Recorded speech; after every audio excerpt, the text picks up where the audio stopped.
আজ আমরা অত্যন্ত স্বাস্থ্যকর সুস্বাদু ছাতুর লাড্ডু বানাতে শিখে নেব। ছাতু গরমকালে শরীরকে ঠান্ডা রাখতে খুব উপকারে আসে।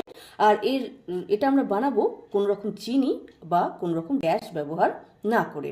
তো কী করবো, প্রথমেই রোস্টেড ছোলাকে ভালো করে হাতে করে ঘষে ঘষে খোসাটা ছাড়িয়ে নেব। আমি যেভাবে দেখাচ্ছি সেভাবে যদি আপনি করেন তাহলে অত্যন্ত সহজে কিন্তু আপনি এই রোস্টেড ছোলার খোসা ছাড়িয়ে নিতে পারবেন। দেখুন সমস্ত খোসাগুলো বেরিয়ে গেছে আর রয়ে গেছে শুধু ছোলাটা। এবার এই ছোলাটাকে আমরা গ্রাইন্ডিং জারে নেব এবং এটাকে ভালো করে ঘুরিয়ে একদম ফাইন পাউডার তৈরি করে নেব।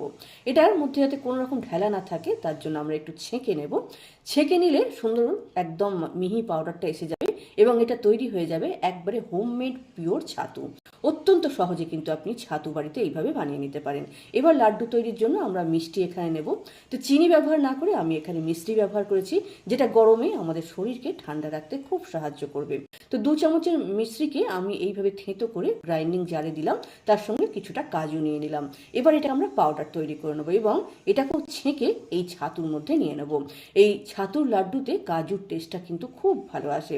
এবার পরিমাণ মতো মিষ্টি পাউডার নিলাম, ছোটো এলাচের গুঁড়ো সামান্য এতে মিশিয়ে দিলাম।